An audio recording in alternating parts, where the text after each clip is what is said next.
Bien, el tema para los que anotan es la oración. Y he colocado un título que surgió en mi mente: los paradigmas de la oración. La palabra paradigma se habla de modelo o patrón establecido que sirve como referencia para abordar un problema en específico. Y el tema de la oración, hermanos amados, es un tema, como siempre lo decimos, amplio y también muy mal interpretado por la iglesia de Cristo. Bien que la iglesia sabemos que la oración es el método que Dios ha dejado para nosotros comunicarnos con Él. La única iglesia o congregación o pueblo que tiene el privilegio de hablar directamente con Dios es la iglesia. Es usted. Así que sonríale a la vida, porque la vida es Cristo. Sonríale a Cristo. Tuve el privilegio de hablar con la embajadora de Inglaterra. Tuve el privilegio de hablar con la reina de allá la reina se murió en estos días. Pero bueno, hay gente que eso de alguna manera, hermano, le sube el ego.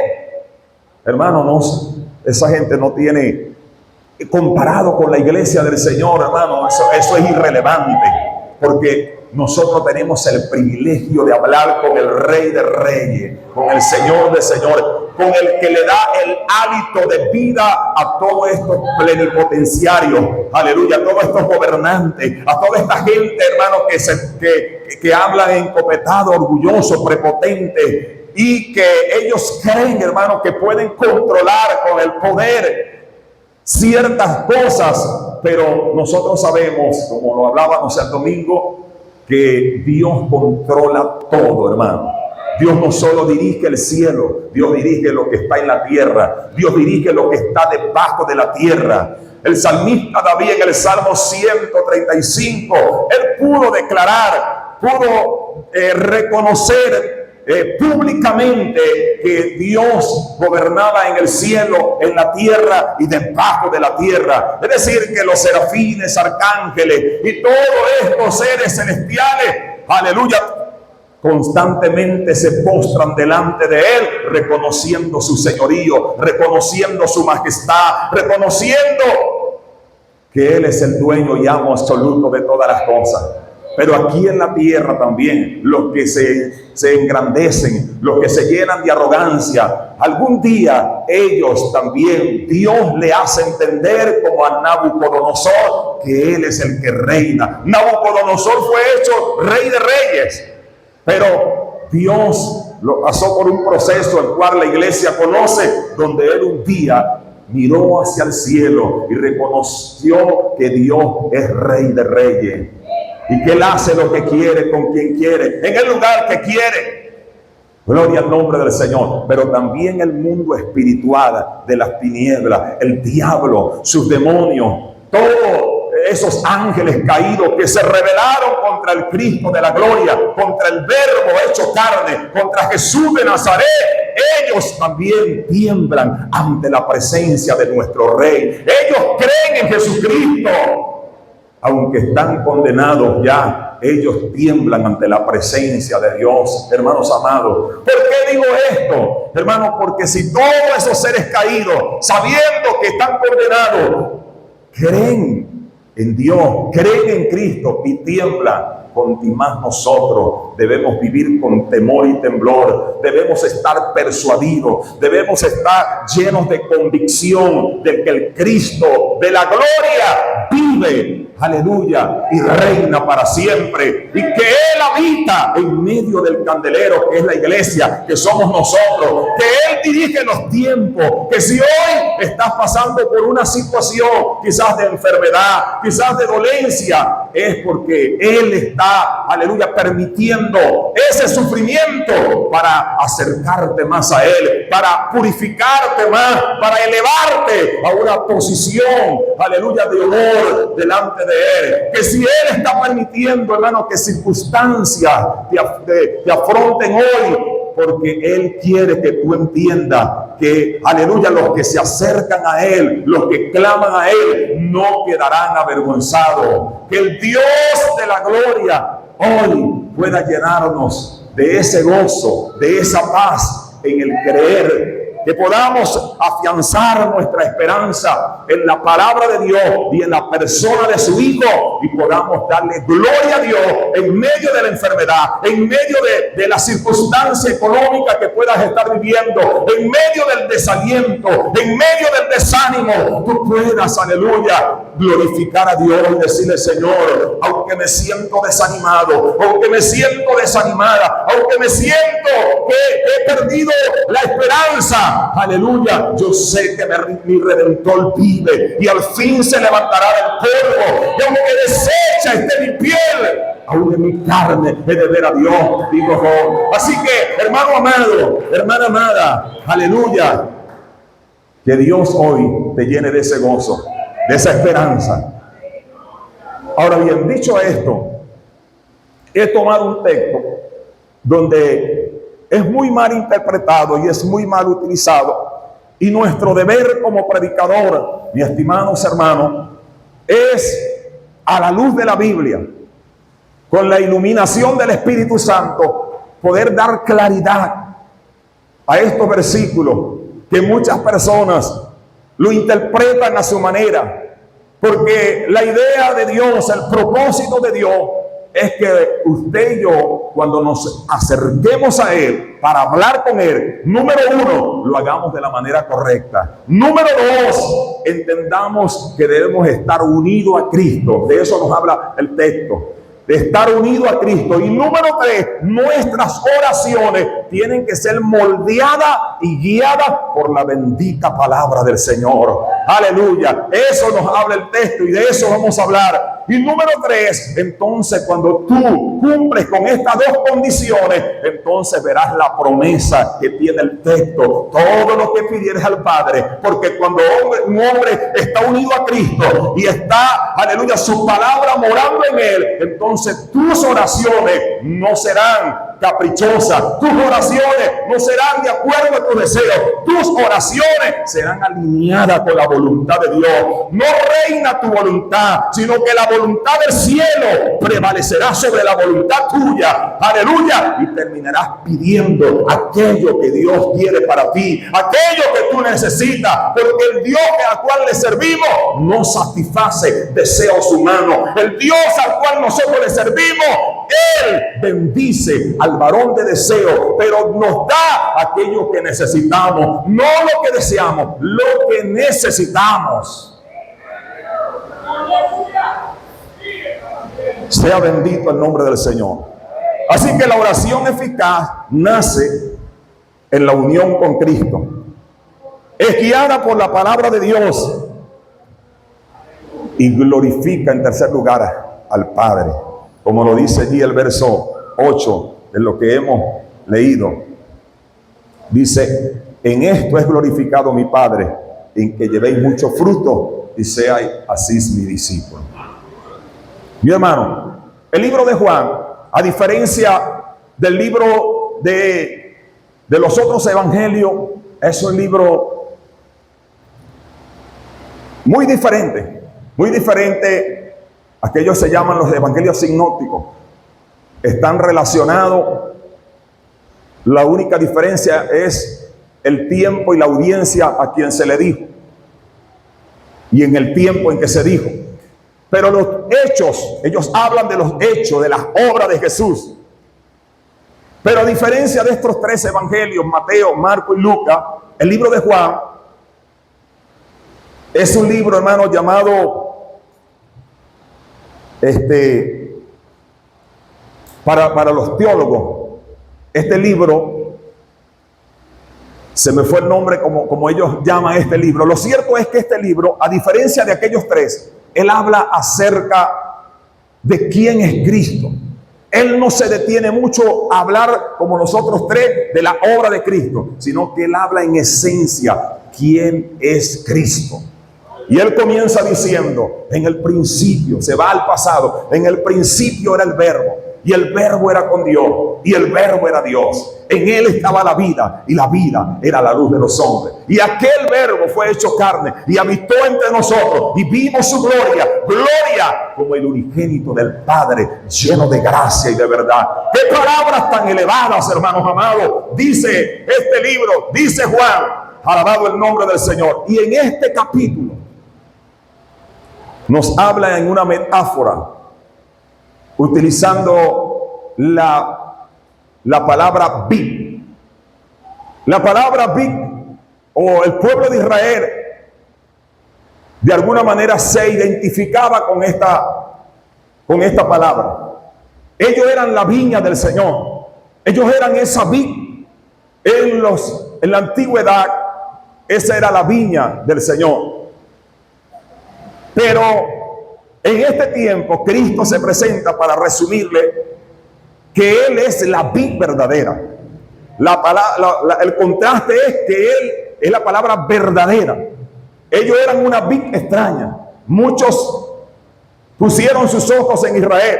Muchos judíos pensaban, esa era la audiencia a quien Jesús se estaba dirigiendo, pensaban que por ser judíos ellos eran merecedores de todas las promesas de Dios.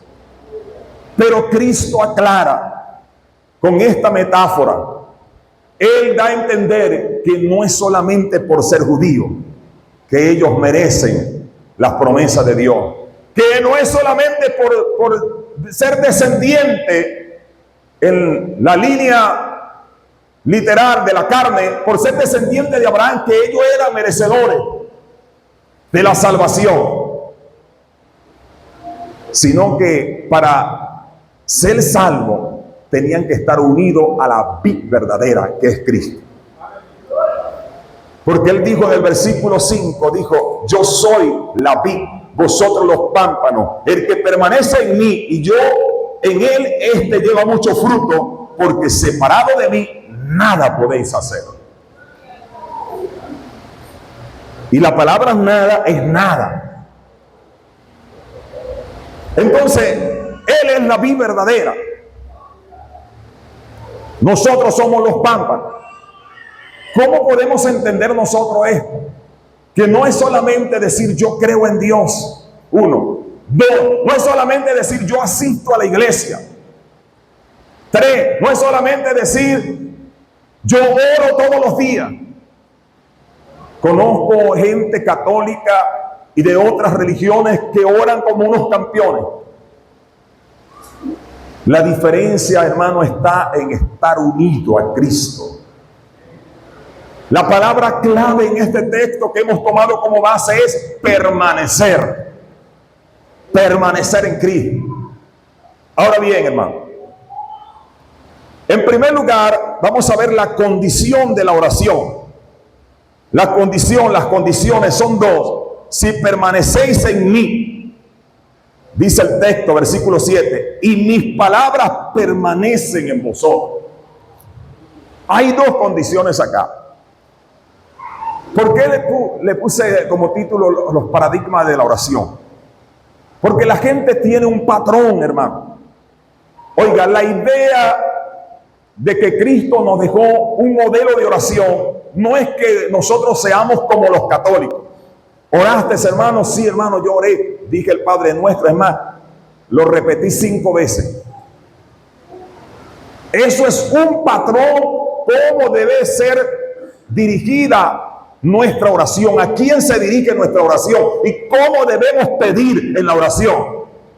No es algo que, como los católicos, nosotros vamos a repetir 5 Ave María, 3 Padre Nuestro y yo no sé cuántos credos y ya listo, salimos restaurados y justificados delante de Dios.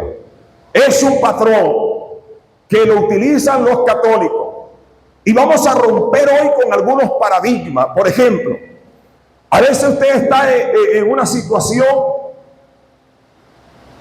quizás en algún conflicto, pero ese conflicto ha sido generado por mala decisión suya. Ese conflicto ha sido generado por una mala acción de su parte. Entonces usted dice, llega un hermano y le dice, hermano, ¿por qué estás así? Levántate. La Biblia dice, clama a mí y yo te responderé. Está usando un patrón repetitivo y no es eso, hermano, lo que tiene que hacer alguien que está en un conflicto por una mala acción, por un mal proceder, por una mala decisión o por cometer infracción delante de Dios. Esa persona, en primer lugar, lo que hay que, aleluya, sugerirle es que se arrepienta primero, que confiese sus pecados. Proverbio, se me fue el texto, 28, ¿no? 28:13. ¿Cómo es que dice? El que encubre sus pecados no prosperará, mas el que lo confiese y se aparte alcanza misericordia. Ese es el versículo que necesita esa persona. No clama a mí. Entonces utilizamos esto, por eso le dije los paradigmas. Clama a mí, no, hermano.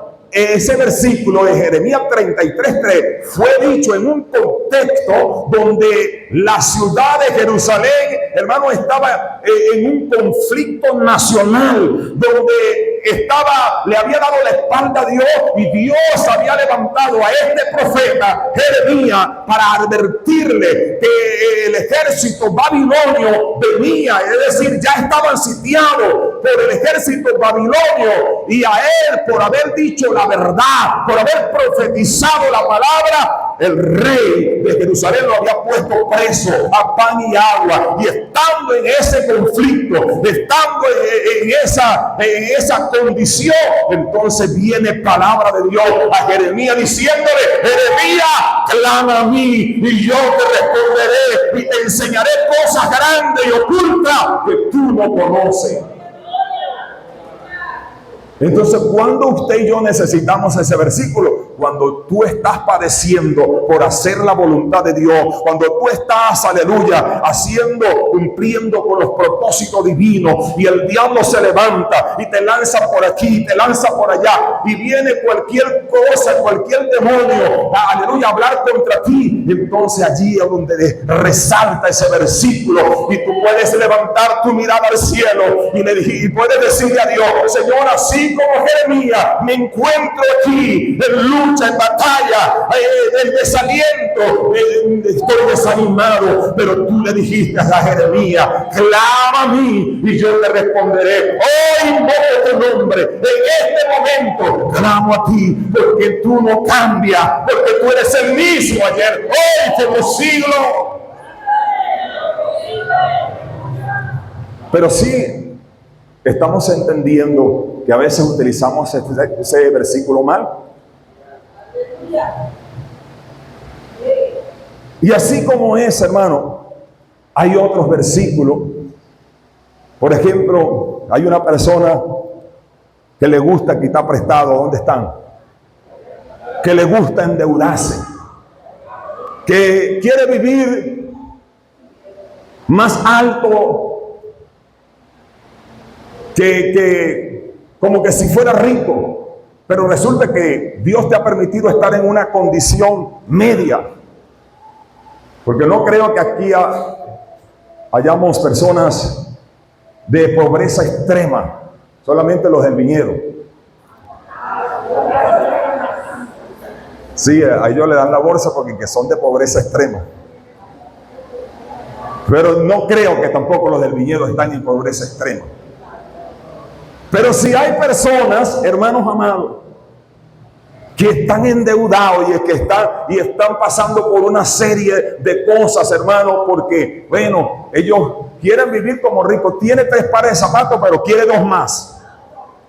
Tiene 10 pantalones, pero quiere 5 más. Yo conozco gente así, y cristiana. Tiene un celular, hermano, Samsung de la última generación, pero quiere el que el 2027. Y entonces está endeudado. Y viene el hermano sin visión, porque no tiene visión. Hermano, La Biblia dice en el Salmo 2, versículo 8, pídeme y te daré por herencia a las naciones y como posesión tuya los confines de la tierra. ¿Qué texto usado fuera de texto, mal utilizado, fuera de, ¿cómo es la cuestión que se dice?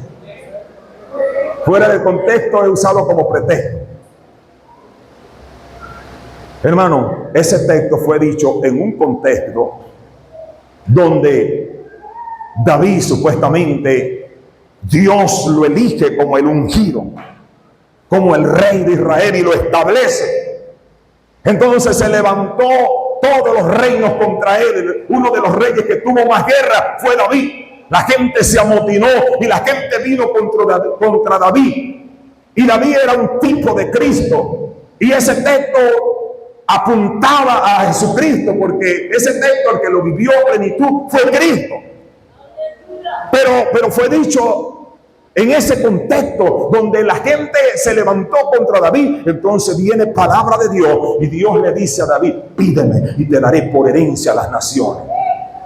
La pregunta es, ¿se cumplió en David ese texto? Sí, se cumplió hasta cierta medida, pero el cumplimiento real de ese texto estuvo en Cristo. Se cumplió en Cristo, valga la redundancia. Entonces esa persona no merece que ese no es el versículo para esa persona. Esa persona hay que citarle también por allá, creo que en el 14 o en el 13 de Romano dice, no debáis a nadie nada. Hermanos amados o hermano querido, si te quieres ir para el cielo, ponte a cuenta antes que suene la trompeta, porque la Biblia dice, no debáis a nadie nada. Ese es el versículo que aplica ahí. Y así, hermanos, podemos decir otros, muchos. Por ahí está uno que yo siempre lo digo acá, donde dice, mi Dios pues te suplirá conforme a tus riquezas en gloria todo lo que os falte. Hermano, pídale que Dios te va a dar, porque Él es rico, millonario. Yo siempre he dicho, hermano, que cada uno de nosotros tiene una capacidad de parte de Dios para manejar cualquier profesión y aún para manejar dinero. Por ejemplo, yo no estoy entre los ricos, pero eso no quiere decir que yo sea pobre. Yo sigo siendo rico, porque el mismo papá de los cristianos ricos es el mismo papá mío. Y la misma herencia que tiene un hermano que maneje real, la tengo yo. Porque la riqueza nuestra no tiene nada que ver con lo terrenal, sino con lo que está allá arriba. Alabado el nombre del Señor. Y hay textos, hermanos, sí. Ese texto, mi Dios pues suplirá, fue dicho en el contexto de que Pablo estaba alegre, estaba contento, porque la iglesia que estaba en Filipo, hermanos amados, sacó de donde no tenía para enviarle una dádiva a Pablo. Y no solamente a Pablo, le mandaron en abundancia para que ayudara a la iglesia pobre de Jerusalén. Y Pablo dice, no es que busque fruto de ustedes, no es que busque dádiva, sino fruto, perdón. Yo no estoy buscando real, pero ustedes me han alegrado el corazón, porque lo han hecho desde aquí, desde adentro, lo han hecho para el Señor. Entonces Pablo, por el Espíritu, le declara una promesa a esa gente y le dice, mi Dios pues suplirá conforme a sus riquezas en gloria todo lo que a ustedes les falte. ¿A quién le aplica ese texto? Aquel que es generoso. El alma del generoso será prosperada. El que da al pobre, a Jehová presta, y el bien que ha hecho se lo volverá a pagar. A ese le aplica ese texto. Entonces por eso es que Santiago dice que algunos piden y no reciben porque piden mal. Y el texto nos dice eso, hermano. Eso es lo que nos dice. El texto nos habla de la condición. Antes de finalizar, vamos a desglosar este texto. Ya le dije que, número uno, vemos dos condiciones. El texto no tiene, es sencillo y entendible para todos nosotros. El texto dice: si permanecéis en mí y mis palabras permanecen en vosotros. ¿Qué quiere decir esto, hermano? Permanecer en Cristo. La palabra permanecer implica comunión, obediencia y dependencia. Eso significa permanencia. Cuando Jesús estaba predicando por allá en el capítulo 8 de San Juan, de este mismo libro, dice que muchos discípulos de los que estaban allí creyeron en él. Y esos que creyeron en él les dijo: si vosotros permanecéis en mí y mis palabras permanecen en vosotros, conoceréis la verdad y la verdad los hará libres. Seréis verdaderamente mis discípulos. Entonces, creyente, hermano, le repito, como le decía ahora, creyente uno no es el que dice yo creo en Dios, o cristiano. Vamos a utilizar la palabra cristiano. ¿Qué significa cristiano? El que sigue a Cristo, el que hace todo lo que Cristo, o trata de hacer todo lo que Cristo dijo. Entonces, número uno, creyente no es solamente el que dice creo. Creyente no es solamente el que asiste a la iglesia. Creyente es el que entiende que él debe tener una comunión permanente con Cristo. Creyente es el que sabe que la palabra es para obedecerla, no solo para conocerla, para obedecerla. Creyente es el que sabe que todo él, con toda su familia y con todos sus trapos, depende de él. Eso es permanecer. Entonces, la palabra de Dios debe también abundar en nuestros corazones. Cuando tú entonces permaneces unido a Cristo y la palabra de Cristo mora en tu corazón, entonces tú no haces cualquier oración. Es allí, hermanos amados, te revelo un secreto hoy que deberías saberlo. Es allí cuando tu oración se hace eficaz. Porque tú, antes de pedir, como tú conoces aquí a Dios, porque la palabra revela el carácter de Dios. Entonces, muchas personas utilizan este texto, hermanos amados, utilizan este texto para decir que Dios puede suplir al que pide todo lo que quiere. Porque aquí dice, lee la segunda parte del texto, y dice, aquí dice el texto, todo lo que pide y todo es todo, será hecho. Pero no saltes la primera parte del texto. No saltes el contexto en que fue dicho esto. Él está hablando que creyente o cristiano es aquel que está unido a él. Así como las ramas deben permanecer allí en la vid para que puedan dar fruto, asimismo el creyente, el cristiano, debe permanecer unido a Cristo para que pueda dar fruto. Alabado el nombre del Señor.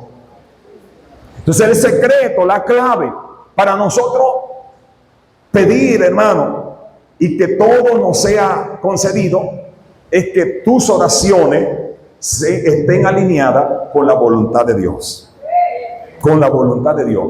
Por eso es, hermanos amados, que un creyente que no ora, el eslogan de un programa que estuve predicando ahí por mucho tiempo es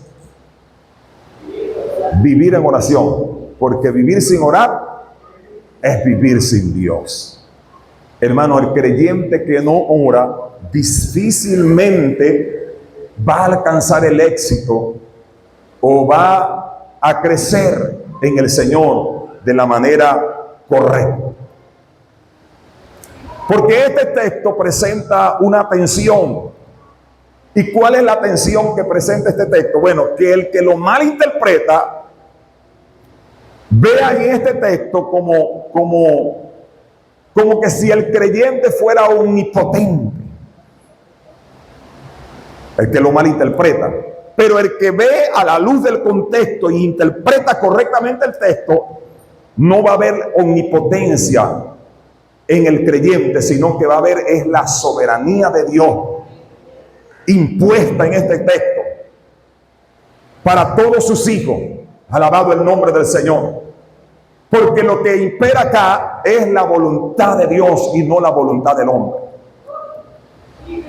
De repente exagero cuando digo, estoy utilizando una hipérbole cuando digo que el texto, que hay creyentes que ven aquí la omnipotencia, es un atributo intransferible. En primer lugar, es un atributo, y sí, estoy utilizando una hipérbole, una exageración. Pero hay creyentes, hermano. Usted me va a decir si algún día usted no lo ha hecho. Porque hoy no le estoy hablando a otra gente, sino a ustedes. Pero hay creyentes que parecieran que ellos están gobernados por un argumento personal y que cuando oran citan el texto a su manera y dice: Señor, tú me tienes que dar esa casa, me tienes que dar ese vehículo, me tienes que dar esa moto, me tienes que dar esa novia, me tienes que dar ese novio, esa mujer, me tienes que dar eso, porque tu palabra dice que el que pide, otro texto mal utilizado, el que pide recibe, el que busca halla y el que toca se le abrirá. Y tu palabra dice aquí, Juan capítulo 15:7, que todo lo que pidiere. Entonces yo quiero ese galán de ojos azules, de pelo amarillo, de unos 90 metros. Tendrá que irse para Alemania o para Rusia. Entonces estamos utilizando un texto y están orando como que si ellos fueran omnipotentes, como que si ellos pudieran doblegar a Dios a hacer lo que ellos quieren, y por eso nunca reciben nada. Pero cuando tú entiendes, hermano, que tus peticiones, que tus oraciones, que tu voluntad, que tus designios, que todo su sentido deben de estar gobernados por Cristo y alineados por la palabra de Dios, entonces tú, al no saber, porque no siempre sabemos qué necesitamos, tú te diriges al Padre: Señor, yo necesito, aparentemente, yo creo necesitar esto y esto. Ahora yo me dirijo a ti, quien conoce todas las cosas, quien sabe los designios de mi corazón, quien sabe lo que me conviene o no me conviene. Entonces, Señor, yo te estoy pidiendo hoy, quiero residenciarme en Cantarrana, quiero una casa en ese lugar. Señor, está dentro de tu voluntad, es tu voluntad. Tengo un dinero, lo pongo en tus manos, aunque es mío, yo me pertenezco a ti, tú eres mi Señor, tú eres mi dueño. Señor, aleluya, pido por esa casa, es tu voluntad, canaliza. Si no, hazme ver que no es tu voluntad y yo desisto, porque yo no me gobierno, tú eres mi Señor. Hágase, eso no es, ese es el modelo que Cristo dejó. Padre, hágase tu voluntad, como en el cielo, así también en la tierra. ¿Qué quiere decir esa parte del Padre Nuestro? Que lo que Dios decide en el cielo es lo que yo necesito aquí en la tierra. ¿Cuántos alaban el nombre del Señor? Eso es una mente gobernada por Cristo y gobernada por la palabra de Dios, alineada con la palabra de Dios. Sea Dios glorificado para siempre. No se ponga serio, que es así, hermano. Y estoy dándole más bien una clave para que pidamos bien. Porque sabe, hermano, nosotros, un ejemplo, yo vivo en San Vicente. Y siempre lo he dicho, usted me ha escuchado decirlo, a mí me agrada San Vicente. Allí conocí a mi esposa, allí me enamoré, allí formé mi familia, allí Dios me dio mi casa, allí Dios me dio empleo, porque casi siempre trabajé en San Vicente, en empresa allí en San Vicente.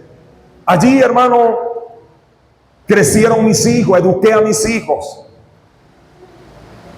y están alineados también con la voluntad de Dios. Y en algunas oportunidades hemos querido salir de San Vicente, quizás buscando salir un poco más hacia el centro de la ciudad. Sin embargo, ahí está mi esposa, nuestras oraciones son hechas de esta manera. Señor, estamos contentos aquí, estamos agradecidos por todo esto. Si dentro de tu voluntad existe la posibilidad de mudarnos a tal parte, Señor, estaríamos aún más agradecidos por complacernos en esta petición. Pero si no, igual, Señor, tu palabra dice, contento con lo que tenéis ahora, porque Él ha dicho, no te dejaré ni te desampararé. Y allí en San Vicente, donde para muchos es zona roja, para mí es una bendición vivir en San Vicente. Para mí, hermano, mi casa es un castillo. Aunque para usted sea un rancho, para mí es un castillo, donde yo vivo bajo la sonrisa de Dios, donde yo disfruto de la comunión con Dios, donde yo percibo que ángeles descienden del cielo y ascienden a la presencia. Quizás no he tenido la visión de Jacob de ver esa escalera cuya cúspide llega al cielo, pero sí he percibido en el Espíritu, donde he estado hablando con Dios y siento una administración angelical, donde siento una administración del Espíritu. He aprendido a darle gracias a Dios en cualquiera que sea mi situación. Y digo esto para glorificar a Dios. Digo esto para vergüenza mía, porque comparado con nuestro Señor, voy concluyendo, comparado con nuestro Rey, Él no tuvo ni siquiera dónde recostar su cabeza. Siendo rico, siendo el dueño más allá de todo, siendo el dueño de todo, Él no tenía una cama como la mía, como la tuya. Quizás alguno de ustedes tiene una king size. Quizás alguno de ustedes tiene aire acondicionado en toda su casa. Cristo mayormente vivía o se alojaba en cualquier lugar. Y los amigos de Cristo eran gente del vulgo, de la pobreza extrema, eran los amigos de Cristo. Pero allí Él se alimentaba, y Él comía, Él fue ejemplo para nosotros. Alabado el nombre del Señor. Ahora, termino con este versículo. La Biblia dice, hermanos amados, escuche bien, Cristo, nuestro mayor ejemplo. Cristo, ejemplo como siervo, como creyente, como cristiano, porque Él vivió para darnos ejemplo, Él vivió en la tierra para darnos ejemplo a nosotros. Él tuvo que mantener una comunión, que es lo que estamos hablando hoy, permanente con el Padre. Él nos dio ejemplo, hermanos amados. Se levantaba o estaba orando hasta altas horas de la noche. Se levantaba muy de mañana. Cuando fue a elegir los apóstoles, pasó toda la noche orando. Todo, hermanos amados, lo que usted quiere saber, lo que quiere hacer, lo que Dios nos manda hacer, Cristo es nuestro mayor ejemplo. Cristo es nuestro mayor ejemplo. Él vivió como pobre aquí en la tierra para enriquecernos a todos nosotros. Y mire, hermanos amados, que Él nos ha enriquecido. Nos ha bendecido el Señor. Así que cobra ánimo en esta hora. Cualquiera que sea tu condición económica, tu posición social, acéptala. Lo importante, como decíamos el domingo, es que eres un ciudadano y una ciudadana del reino. Lo importante es que hay audiencia 24/7 para usted en el cielo. Usted y yo tenemos audiencia en el cielo. Él nos dijo a nosotros, el escritor de los Hebreos nos dejó uno de los versículos más esperanzadores que podemos nosotros recordar en Hebreos capítulo 4, verso 16. Acerquémonos pues confiadamente al trono de la gracia para alcanzar misericordia y hallar gracia para el oportuno socorro. Así que un día, meditando en ese texto, creo que lo prediqué acá, póngase de pie. El Señor me dijo, Estaba acostado, estaba pasando mi esposa y yo un momento fuerte, hermano, de esos que nunca faltan al creyente. Y me acosté y de repente surgió ese versículo, vino como una luz y se quedó titilando en mi mente ese versículo: acerquémonos pues confiadamente al trono de la gracia, porque no tenemos un sumo sacerdote que no pueda compadecerse de nuestras debilidades, sino uno que fue tentado en todo según nuestra semejanza, pero sin pecado. Y oí la voz de Dios, porque Dios habla, que me dijo: mi siervo, dile a mi pueblo que para ello, para ustedes, me dijo el Señor, hay audiencia en el cielo y respuestas en la tierra. Hay audiencia en los cielos y respuestas en la tierra. Clama al Señor, invócale. Alabado el nombre del Señor. Si has cometido pecado, confiésalo y apártate y alcanzarás misericordia, porque en ese trono no hay un dictador, no hay un legislador con un látigo en la mano. Está sentado el Verbo de Dios, el inmaculado Hijo de Dios. Está como sacerdote, está intercediendo. Alabado el nombre del Señor. De ese trono se dispensan favores para su pueblo. Yo no sé cuál es tu problema. Si alguien está enfermo, oiga, póngase la mano ahora, porque voy a orar por usted, y con la seguridad con que hablamos los hijos de Dios, puedo decirte hoy que la mano de Dios te va a tocar, que el Espíritu de Dios puede extirpar, aleluya, esa enfermedad, ese tumor, puede enderezar ese hueso, puede quitar esa dolencia. Raisa llama, Kiman Soma, Ey Padilla Sama Loja. Ahí está el poder de Dios. Hoy se va esa dolencia, hoy se va esa enfermedad, hoy se va desaparecer.